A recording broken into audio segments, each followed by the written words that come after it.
오늘 은혜 받고 성취될 하나님의 말씀은 요한복음 20장 19절에서 23절까지의 말씀입니다. 이날 곧 안식 후 첫날 저녁 때에 제자들이 유대인들을 두려워하여 모인 곳에 문들이 닫았더니 예수께서 오사 가운데 서서 이르시되 너희에게 평강이 있을지어다. 이 말씀을 하시고 손과 옆구리를 보이시니 제자들이 주를 보고 기뻐하더라. 예수께서 또 이르시되 너희에게 평강이 있을지어다. 아버지께서 나를 보내신 것 같이 나도 너희를 보내노라. 이 말씀을 하시고 그들을 향하여 숨을 내쉬며 이르시되 성령을 받으라. 너희가 누구의 죄든지 사하면 사하여질 것이요 누구의 죄든지 그대로 두면 그대로 있으리라 하시니라. 아멘. 다 같이 신앙으로 하겠습니다. 주는 그리스도시요 살아계신 하나님의 아들이시니이다. 아멘. 읽어드린 말씀으로 평강이 있을지어다 성령을 받으라. 이 말씀으로 하나님 은혜 나누도록 하겠습니다.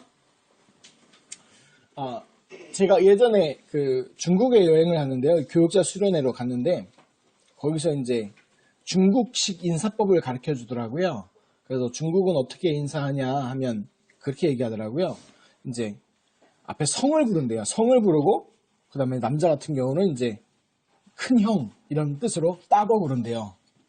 그래가지고 이제 저를 부르면 김따거 되는 거죠 이제. 그리고 이제 뭐라 그러냐면 이제 아침 식사 드셨습니까가 이제 인사라는 거예요. 근데 그게 중국말로 욕 아닙니다. 오해하지 마세요. 김따거 치발로마 그게 인사말이에요. 인사말이에요. 근데 문제는 뭐냐면 저는 김씨니까 괜찮은데 같이 갔던 이분이 조씨라. 그래가지고 막 사람들이 너무 웃었어요. 막 인사할 때마다. 그래서 아침마다 인사드렸죠. 그 목사 선배 목사님인데 줬다고 치팔로 막 이러면서 그랬더니 이제 막 웃고 막 그랬던 기억이 나는데 오늘 이 말씀은 그냥 제가 욕한 게 아니고요. 왜 말씀을 드렸냐면 이게 각 시대와 각 나라마다요 특유의 인사법이 있습니다. 근데 오늘 말씀해 보면요 유대인들의 특유의 인사법이 하나 나오죠. 뭐냐면 너에게 평강이 있을지어다. 이게 유대 말로 하면 두 글자로 줄인 뭐냐면 샬롬이에요. 샬롬. 그래가지고 아는 분들은 기독교 사람들 만나면 인사하죠. 뭐라고? 샬롬. 그래서 당신한테 평안이 있기를 바랍니다. 이런 뜻이에요. 그래서 저도 인사하죠. 어디 가면은 물어봅니다. 이제 평안하십니까? 아니면 이제 나올 때 평안하세요. 이런 말들을 축복의 말을 해줍니다. 근데 이게요 예수님이 십자가 달리시기 전에 제자들을 부르시고 나서요. 전도에 대한 얘기를 하고 전도해라 파송하면서 얘기를 하나 할 때 마태복음 10장 12절 13절에 보면 이렇게 얘기하세요. 또 그 집에 들어가서 평안하기를 빌라. 그 집이 이에 합당하면 너희의 빈 평안이 거기 임할 것이요. 만일 합당하지 아니하면 그 평안이 너희에게로 돌아올 것이니라. 전도하러 가서 그 집에 유할 때 뭘 빌라고요? 평안하기를 빌래요. 근데 이게 평안하고 전도하고 연결이 되나요? 좀 뭔가 아닌 거 아닌가요? 연결이 돼요. 가장 중요한 게 연결돼요. 오늘 말씀에도 보면 예수님이요. 너희에게 평강이 있을지어다 몇 번 얘기하세요? 2번 얘기하죠. 근데 여러분들이 하나 아셔야 될 게 히브리어법의 특징이 있어요.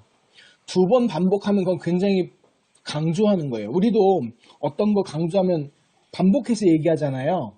그런 것처럼 예수님도 그러니까 유대인들 특유의 학법이 그래요. 강조할 때 2번 반복합니다. 창세기 2장 17절에 보면 그거 나오죠. 너희가 선악을 알게 한 나무의 열매는 먹지 말라. 그것을 먹는 아이는 너희가 반드시 죽으리라 하시나 돼 있죠. 근데 이걸 히브리어 원문으로 보면 반복이에요. 반드시. 그 반복이에요. 그러니까 강조해놓은 거예요. 아주 강조할 때 2번 반복하죠. 근데 예수님이 2번 강조했죠. 왜 그랬을까요? 근데 그 전에 보면 예수님이요. 평안이라는 말을 썼을까요? 안 썼을까요? 그러니까 샬롬이란 말. 너에게 평강이 있으리라 이 말을 썼을까요? 요한복음에 보면 안 나옵니다. 그 앞에는요. 근데 갑자기 예수님이 이제 부활하셔서 제자들 몇 명 모아놓고 처음 하신 메시지가 뭐예요? 너희에게 평강이 있을지어다예요. 이게 굉장한 메시지예요. 뭐냐면 이거 묵상하는 가운데 그렇다 생각하는데 왜 그때는 앞에는 왜 예수님 평강이 있을지어다 얘기 안 하셨냐? 그전에 예수님이요 그리스도의 사역을 완성하지 않으셨어요. 다른 말로 뭐냐면 하나님이 육신의 몸으로 이 땅에 오셨잖아요. 하나님 만난 길 되신 예수 그리스도예요. 근데 십자가에 죽지 않으셨기 때문에 죄 문제를 용서하지 않으셨어요. 해결되지 않고 사단 마귀 귀신의 권세가 꺾이지 않았어요. 그러니까 뭐예요? 그리스도의 그 사이가 완벽하지 않았기 때문에 하나님과 우리 사이에 뭐가 막고 있어요?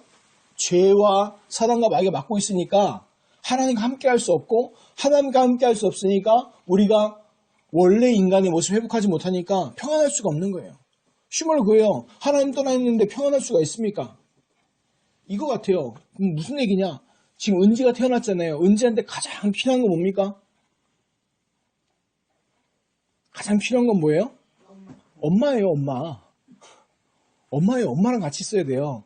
그렇잖아요. 엄마랑 떨어지면 어떻게 돼, 이제? 모든 문제가 거기서부터 출발돼요. 그러니까 우리가 하나님을 떠나렸다니까요. 그게 거기서 모든 문제가 출발되고 그걸 보고 뭐라 그래요? 성경에서는 죄라고 그래요. 하나님 떠난 거. 그 죄의 결과로 인간에게 뭐가 들어왔어요?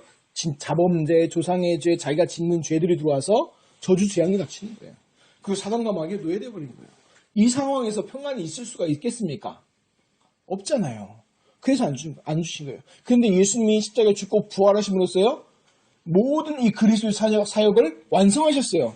그러니까 이제 당당히 하게 하시는 거예요. 뭐라고요? 너에게 평강이 있을지어라 라고 얘기하시는 거예요. 그래서 우리가 봐야 될 게 뭐냐면 이 그리스도께서 십자가에 죽고 부활하심으로 우리의 그 인간의 근본 문제 모든 것을 완벽하게 해결하셨다는 겁니다. 그래서 우리와 하나님과 맡고 있었던 그 죄의 문제, 사단 마귀의 문제가 다 해결받은 거예요. 그래서 우리에게 진짜 뭐예요? 참 평안이 있을 수 있는 거예요. 그래서 근데 오늘 이 말씀 묵상하면서요. 두 가지가 깨달아지더라고요. 이 본 말씀 보면서. 첫 번째가 뭐냐면 먼저 회복할 것이에요. 먼저 회복할 것. 먼저 회복할 것이 다른 게 아니에요. 우리가 자꾸 얘기하면 다른 거 먼저 해야 된다고 생각하잖아요. 근데 먼저 회복할 건 뭐예요? 하나님과의 관계가 회복돼야 돼요. 그래야지 뭐가 이거 참 평안과 평강이 임하는 거예요. 하나님과 먼저 평안이 되지 않으면 아무것도 안 됩니다. 나중 가서 무너지는 거예요. 그래서 기억하시기 바랍니다. 먼저 회복할 건 다른 게 아니라 하나님과 관계. 그래서 성경에도 뭐라고 얘기합니까? 너희는 먼저 그의 나라와 그의 의를 구하라. 다른 말로 뭐냐? 뭐가 있다는 거예요? 우선순위가 분명하게 있다는 거예요. 그래서 우선순위 분명히 세우시기 바랍니다. 성경의 로마서 5장 17절에 보니까 한 사람의 범죄로 말미암아 사망의 그 한 사람을 통하여 왕노릇하였은즉 더욱 은혜와 의의 선물을 넘치게 받은 자들은 한 분 예수 그리스도를 통하여 생명 안에서 왕노릇하리로다. 우리가 그 평안과 참아 누구 안에서? 그리스도 안에서 누리는 겁니다. 두 번째 뭐예요? 먼저 회복할 것. 그리스도를 통해서 하나님과 관계가 회복되어지면요. 그때 주시는 게 있어요. 그걸 보고 뭐라고 그래요? 미션. 하나님의 하늘의 사명을 주세요. 하늘의 사명. 두 글자로 지금 뭐예요? 천명. 그걸 주시는 거예요. 그냥 주는 게 아니에요. 사람들이 많이 헷갈려요. 근데 재미있는 건 뭐냐면 불신자도 앞에 거 하나님과의 관계가 회복 안 되고 이 천명 붙잡은 사람도 있어요. 근데 이런 사람들이 거부가 되거나 시대를 바꾸는 움직이려면 해요. 그런데 그런 일들을 하고 나중 가서 멸망당해요. 왜요? 하나님과의 관계가 안 되어 있기 때문에 나중에 모래성처럼 무너져 버립니다. 자, 그래서 기억하기 바랍니다. 오늘 말씀 중에 두 가지 응답을 회복하기 바랍니다. 뭐예요? 먼저 회복할 것, 하나님과의 관계. 두 번째, 그때 주시는 그 사명, 그 천명을 회복하시기 바랍니다. 아주 쉽게 말하면 뭐냐면 이미 그리스도 안에서 회복된 하나님과 관계 뭐해라? 누려라. 그리고 그 사람에게 주시는 사명이 있어요. 그걸 보고 뭐라고요? 천명이라고 하는 거예요. 그것 천명 회복하시기를 예수 그리스도 이름으로 축원합니다. 말씀 보겠습니다. 19절 21절입니다. 이 날 곧 안식 후 첫날 저녁 때에 제자들이 유대인들을 두려워하여 모인 곳의 문들을 닫았더니 예수께서 오사 가운데 서서 이르시되 너희에게 평강이 있을지어다. 이 말씀을 하시고 손과 옆구리를 보이시니 제자들이 주를 보고 기뻐하더라. 예수께서 또 이르시되 너희에게 평강이 있을지어다. 아버지께서 나를 보내신 것 같이 나도 너희를 보내노라. 아멘. 오늘이 무슨 날이죠? 오늘 무슨 날입니까? 주일이죠. 그래서 불신자들은 오늘은 뭐라고 불러요? 썬데이라고 그럽니다. 그렇죠? 일요일. 근데 왜 그러냐면 불신자들은 그 로마의 이 일주일 하는 게 그 로마, 그러니까 서양의 문물이 들어온 거잖아요. 그래서 월화수목금토하고 주일을 뭐로 말하면 일요일, 썬데이라고 그래요. 왜 그러냐? 태양신을 기념한 날. 태양의 아들을 기념한 날이기 때문에. 근데 우리는 뭐라고 그래요? 썬데이를 안 하죠. 그래서 주일이라고 그럽니다. 근데 주일의 기원이 여기에 나오는 거예요. 오늘 말씀에. 이 19절에. 이날 곧 안식 후 첫날. 안식 후 첫날 언제예요? 주일. 그래서 예수님의 부활하신 날이기도 하고 예수님의 제자들에게 계속 나타나셔서 메시지 주시고 그 다음에 훈련 다시 시키시고 사명 회복시키는 날이 다 주일이었어요. 그래서 초대교회가 처음에는 안식일에 모였어요. 성전과 회당에. 근데 이제 다 핍박을 받잖아요. 그래서 예수님 제자들을 이렇게 나타나신 날 기념해서 따로 안식 후 첫날, 아무도 안 오니까, 유대인들 안 오니까, 종교인들 안 오니까 안식 후 첫날에 모이기 시작했어요. 그게 초대교회의 출발이었고 지금도 우리의 내려오는 예배의 전통이 그렇게 되는 거예요. 무슨 말인지 알겠죠? 그래서 어떤 데 보면 광고하잖아요. 주일은 쉽니다. 그렇죠? 그건 뭐 자기 신앙이라고 얘기하는 거예요. 썬데이 쉽니다가 일요일은 쉽니다가 아니고 주일은 쉽니다 얘기하는 거는. 그래서 우리는 그러면 이렇게 얘기하죠. 그러면 월화수목금 6일은 내 날이고 하루만 주님의 날입니까? 아니죠. 월화수목금토 주일 다 포함해서 하나님의 날이죠. 그렇죠? 그거 고백하는 것이 바로 주일이라고 고백하는 겁니다. 자, 그런데 이 안식 후 첫날에 제자들이 유대인들을 두려워하여 모인 곳의 문들을 닫았대요. 왜 닫았어요? 두려우니까.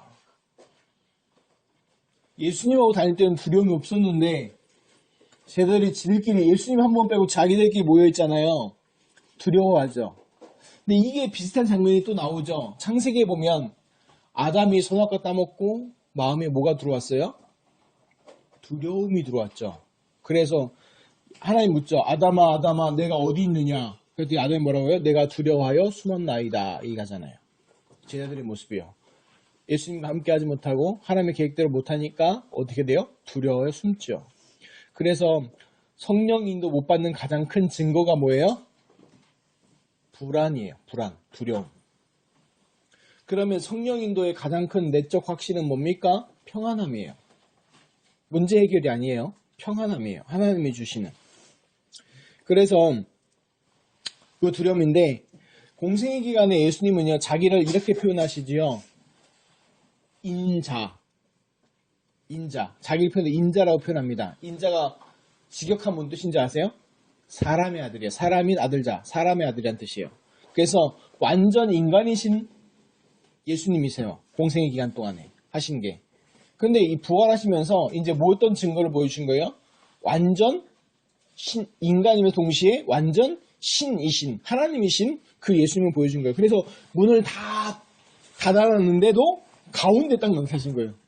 그러니까 어떤 거 보면 벽을 투과해 나타난 게 아니고 갑자기 짜잔 하고 가운데 나타난 거예요. 그러니까 어떻게 돼요? 제자들이 누가복음에 보면 두려워한 거예요. 왜? 귀신인 줄 알고 갑자기 쉬운 말로 여러분 가만히 있는데 갑자기 탁자 위에 갑자기 예수님 빵 나타나 보세요. 갑자기 그렇구나. 가만히 있을 겁니까? 어떻게 합니까? 다 이럴 거 아닙니까? 그렇죠? 그러니까 제자들이 두려워하니까 그 제자들에게 뭐예요? 예수님이 손에 못자국과 옆구리에 창자국을 보여주니까 그제서야 예수님인 걸 알고 기뻐한 거예요. 그게 성경에 이렇게 나와 있는 겁니다. 근데 거기다 예수님이 처음 주신 메시지가 뭐예요? 너희에게 평강이 있을지어다 하신 거예요. 부활하시고 제자들에게 주신 첫 메시지예요. 아까 전에 서론에 말씀드렸다시피 그전에는 평안할 수 없었는데 이제는 뭐예요? 그리스도께서 인간의 모든 그 문제를 해결하시기 때문에 이제 하나님과 함께 참 평안을 누릴 수 있는 것입니다. 그래서 이제 뭐예요? 이제 하나님과 완벽하게 함께 할 수 있는 임마누엘의 축복이 회복되기 때문에 평안할 수 있는 것입니다. 아멘? 그래서 예수님 얘기가 그거예요. 근데 예수님이 평강이 있을지어다를 2번 반복했죠. 한 번은 이 얘기예요.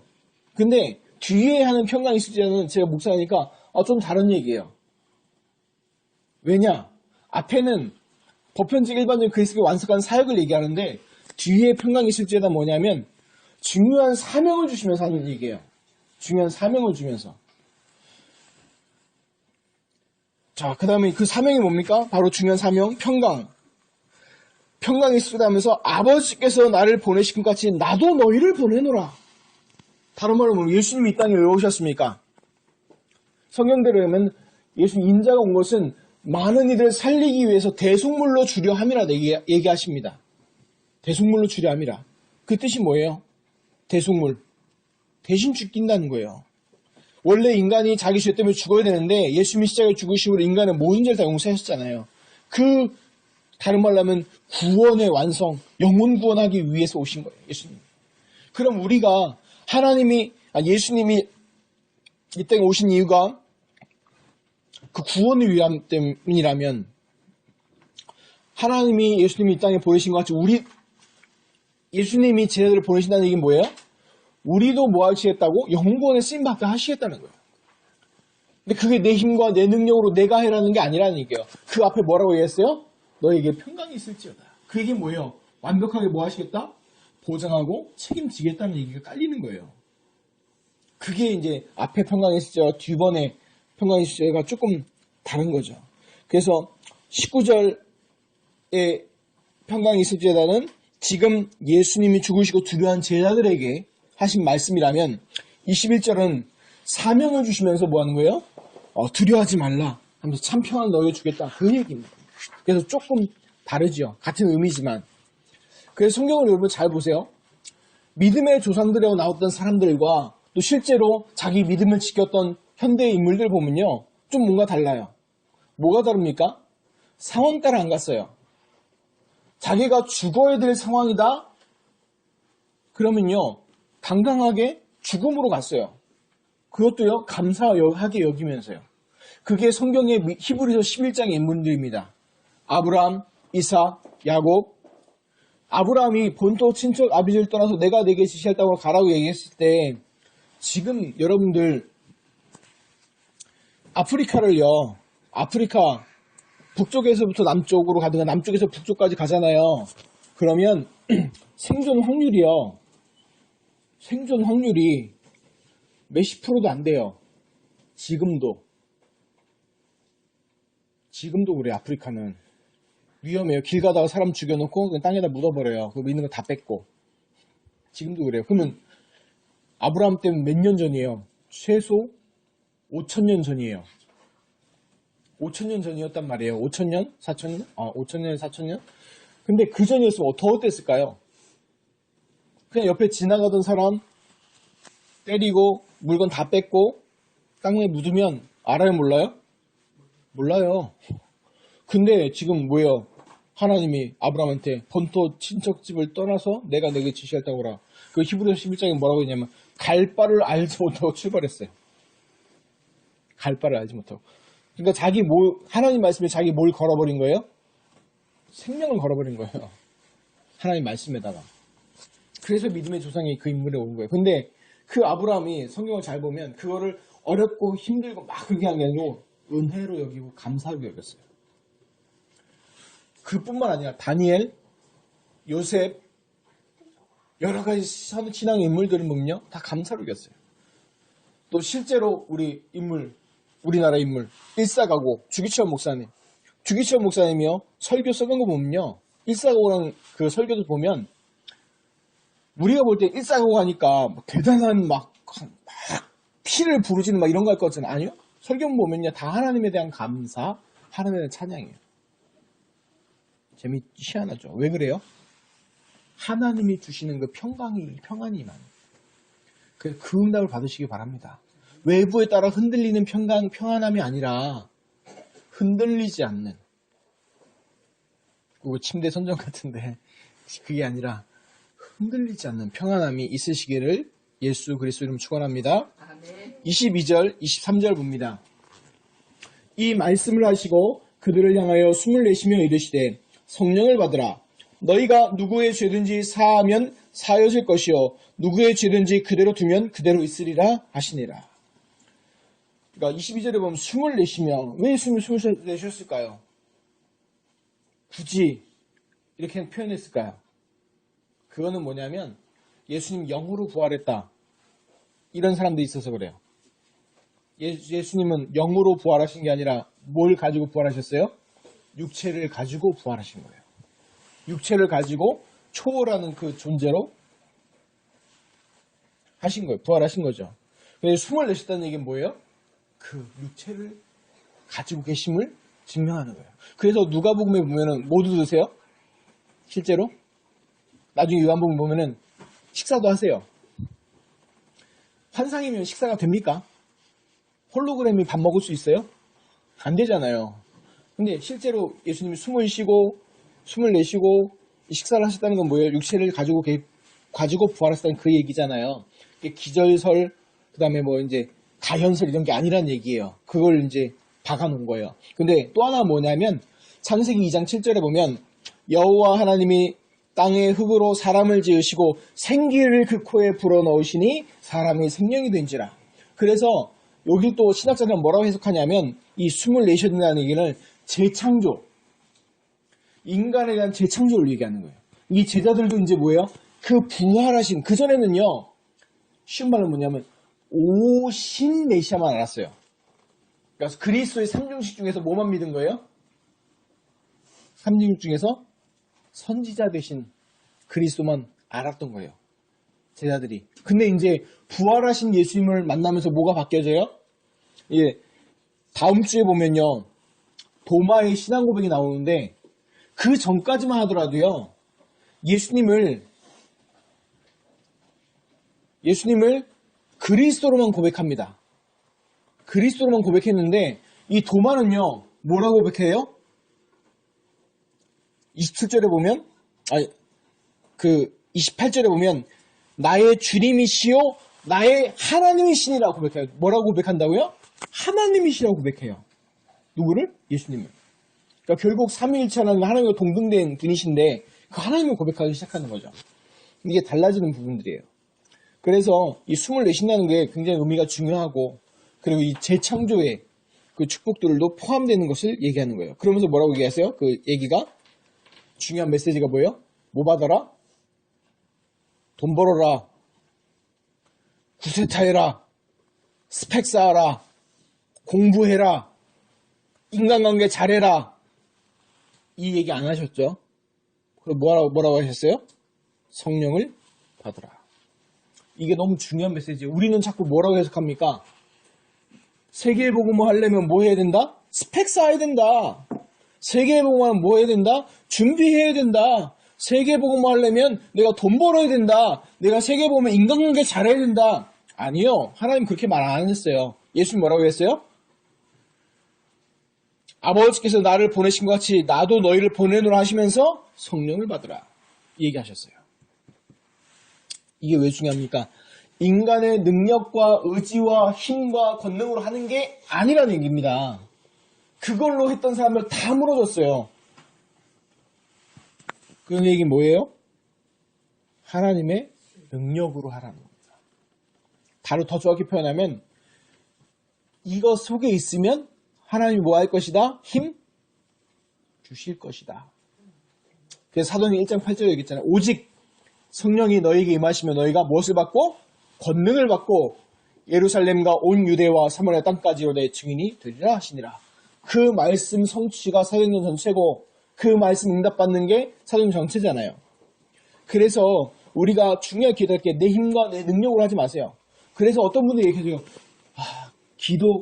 우리가 기도하면서 공부한다. 그렇게 하지 마세요. 대박 힘듭니다. 기도 속에서 나오는 힘으로 공부하는 거예요. 그러니까 먼저 할 게 뭐예요? 영적 서밋부터 먼저 돼야 되지 공부가 먼저가 아니에요. 그 우선순위 뒤바꿔서 멸망당하는 사람이 얼마나 많은 줄 아십니까? 우리 랩런트들한테 제가 강조하는 건요, 사모늘과 복음 일기 쓰는 거 강조하잖아요. 그 이유가 뭐냐면 이 속에 있으라고. 하나님이 주시는 힘을 먼저 누려야 돼요. 하나님이 주시는 응답 먼저 받아야 돼요. 그러지 않으면 어떻게 돼요? 모세처럼 광야 40년 기간은 필요해요. 먼저 뿌리 내렸던 거 다 내려놓는 시간들. 속지 마시기 바랍니다. 자, 그럼 우리가 복음 전하는 이유가 바로 23절에 나옵니다. 너희가 누구의 죄든지 사하면 사해질 것이요 누구의 죄든지 그대로 두면 그대로 있으리라 하시니라. 무서운 얘기죠. 근데 이거를 천주교는 잘못 해석했어요. 이걸로 뭐예요? 고해성사에서 죄 용서해 주는 걸로. 근데 예수님 얘기가 그 얘기가 아니에요. 우리가 예수 그리스도 복음 전하면요, 그 가운데 뭐가 있어요? 제사장 대신 예수 그리스도 있죠. 인간의 모든 죄 문제 용서받는 그 길 대신 그리스도 있잖아요. 그거 전하는 거거든요. 그게 전도잖아요. 그래서 죄 문제 해결받는 길, 저주 죄악 막는 방법, 사람 마귀 귀신의 문제 해결하는 그 능력이 어디 있어요? 복음 안에, 그리스도와 이름 안에 있잖아요. 그래서 그거 우리가 전하는 이유가 거기 있고, 그래서 우리가 복음 안 전하면 그들 죄 때문에 그대로 죽는 거예요. 그래서 그걸 에스겔에서 뭐라고 얘기합니까? 만약에 의인이 옆에서 얘기 안 해서 자기 죄값 때문에 죽으면 그 피값을 누구에 찾는다? 파수꾼한테 찾겠다는 거예요. 누구한테? 복음 가진 사람들한테. 이 세상에요. 지금 여러분들도 뉴스 보면 알겠지만 여러분도 아시죠? 초등학생 최순실 씨 알죠? 너무 많이 들어봤죠? 그쵸? 내가 듣기 싫어도 막 나오잖아요. 그쵸? 그게 문제입니까? 진짜 문제가? 대한민국의 문제는 최순실이 문제가 아니에요. 육신적으로도 그런데 영적으로도 마찬가지예요. 불신자 때문에 이 세상에 문제 오지 않습니다. 불신자 원래 그 문제 다 죽는데 진짜 문제는 누구냐면 복음 가진 사람들 때문에 문제 와요. 아이 목사님 그런 뻥이 어디 있습니까? 증거 될까요? 성경의 증거? 소돔과 고모라가 멸망당한 이유가 뭡니까? 소돔과 고모라가 멸망당한 이유가 많은 사람들이 이렇게 생각해요. 소돔과 고모라의 죄 때문이다 알겠는데 아니요. 성경은 그렇게 얘기하지 않아요. 소돔과 고모라가 멸망당한 이유는 뭐예요? 의인 10명이 없어서 멸망당했어요. 의인 10명이 없어서. 무슨 말인지 알겠어요? 다른 말로 하면 그 가운데 빛과 소금의 역할을 감당하는 사람이 없었다는 거예요. 그래서 문제라는 거예요. 그럼 우리가 있는 곳, 내가 있는 학교, 내가 있는 가정, 지역, 그곳에서 뭘 감당해야 돼요? 이걸 감당해야 돼요. 이걸 감당 못하면 어떤 일이 벌어져요? 구원은 받았지만 재앙이 임해요. 우리가 복음 전할 수 있는 황금지대를 놔두고 방치하잖아요. 그럼 이게 사각지대가 되고 나중에 재앙지대로 바뀌어요. 근데 그 재앙이 누구한테 턴백해서 오냐? 거기 있는 전도자한테 와요. 그래서 제가 기도하는 게 있잖아요. 교회 놓고 기도하는 거. 이 시대의 재앙을 막는 전도운동. 내가 있는 지역과 학교의 재앙을 막는 전도운동이라니까요. 그냥 전도하는 게 아니라 무슨 말인지 아시겠죠? 그래서 예수가 그리스도심을 복음을 전하면 회개하고 영접하면 그 죄 문제가 해결받는 거예요. 아멘? 그래서 우리를 보고 뭐라고 얘기합니까? 우리를 보고 뭐라고 그래요? 그리스도인, 크리스찬이라고 얘기하는 거예요. 결론입니다. 돌아가서 평강이 있을지어다. 오늘 말씀 제목이 두 가지. 평강이 있을지어다. 성령을 받으라. 첫 번째 뭡니까? 평강이 있을지어다. 이게 뭐예요? 하나님과의 관계 회복부터 먼저 되어져야 한다는 거예요. 그래서 기억해야 될 거는 우리는 예수 그리스도 이름으로 모든 것이 이미 회복되었습니다. 아멘? 그래서 항상 잊지 마세요. 먼저 할 것이 있다는 것. 열심히 하지 마세요. 열심히 하지 마세요. 그것만큼 무식한 거 없어요. 뭘 해라? 우선순위부터 정해라. 그래서 무조건 열심히가 아니라 정확하고 바르게. 알겠죠? 이거 같아요. 여기서 만약에 증산역을 가잖아요. 증산역 4번 출구를 가려면 어떻게 가야 돼요? 목표 방향을 정확하게 두고 가면 되죠. 무조건 열심히 달리면 됩니까? 연서중학교 방향으로 그래 나는 뛰어갈 거면서 막 뛰어가요. 뛰면 뛸수록 증산역 4번 출구가 멀어져요? 가까워져요? 멀어지죠. 무슨 말인지 이해하겠습니까? 무조건 열심히 하는 게 중요한 게 아니라 뭐예요? 우선순위부터 바르게 정하라는 거예요. 내 인생의 어떤 우선순위? 그걸 먼저 얘기하는 거예요. 내가 뭐부터 바르게 먼저 해야 될 것인가? 그러면 내 오늘 하루에 무엇을 바르게 해야 될 것인가?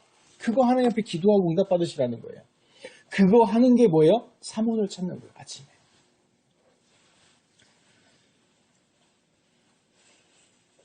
두 번째, 성령을 받으라. 이 얘기는 뭘까요? 우리의 힘, 능력을 하는 것이 아니라 하나님께서 함께 하시는 힘을 하는 거예요. 그러니까 성경의 가장 큰 약속이 뭡니까? 네 글자로 임마누엘. 하나님이 우리와 함께 계시다. 이게 가장 큰 약속이에요. 그래서 그럼 어떻게 임마누엘 하셨습니까? 예수 그리스도를 통하여서 함께 하셨습니다. 그래서 결국은 뭐에 대한 얘기예요? 평강이 있을지어다 성령을 받으라. 그리스도 깊이 누리라. 그리스도 깊이 각인 뿌리 치실되라는 얘기예요. 그리스도 안에서. 두 얘기인 것처럼 뭐냐 결국 한 얘기예요. 그래서 한 주간 동안 중요한 게 뭐냐면 하나님과 함께 그리스도 깊이 누리고 묵상하기 바랍니다. 다른 거 말고. 다음 주가 어떤 거냐? 성찬식이에요. 우리 그리스도 제자교회는 랩런트들이 많죠. 그래서 참여할 수 있는 랩런트는 한 분인데 내 다음 주에 입교식과 성찬식을 같이 하겠습니다. 그런데 중요한 건 뭐냐? 한 주간 동안 다른 거 하는 것도 중요하겠지만 우선순위 바로 정하세요. 내가 하나님과 함께하면 먼저 누리겠다. 그거부터 해야 됩니다. 그럴 때 어떻게 돼요? 하나님이 정리해 주십니다. 차분하게. 그래서 너무 바쁜 사람을 보고 뭐라는지 아세요? 미쳤다고 그러죠. 네? 진짜 바쁘게 일하는 사람은 미친 척하지 않죠. 차분하게 하죠. 불신자도 세상 일도 그럴진데 우리가 하나님의 사람이고 하나님의 이 복음 맡은 자이기 때문에 이 한 주간 동안 그리스도 안에서 정말 평강이 있을지어다 성령을 받으라. 이 말씀이 내 현장에 성취되고 응답되시기를 예수 그리스도 이름으로 축원합니다. 기도하겠습니다. 하나님 감사합니다. 그리스도 안에 모든 지혜와 지식의 축복과 모든 것을 다 주심을 감사드립니다. 하나님 우리가 그리스도 안에 그 모든 평강과 모든 권능과 그 축복이 있다는 것을 확인하게 하시고 한 주간 동안 말씀 누리고 기도할 때에 우선순위 발에 세우게 하시고 또 우리 힘 능력이 아니라 하나님이 함께 하시는 그 임마누엘 축복과 그 힘을 먼저 누리는 축복들이 시작되게 하여 주옵소서. 그래서 다음 주에 만날 때 이 말씀의 증인으로 말씀 성취의 증인으로 함께하게 하여 주옵소서. 만왕의 왕이신 우리 주 예수 그리스도 이름으로 기도하옵나이다. 아멘.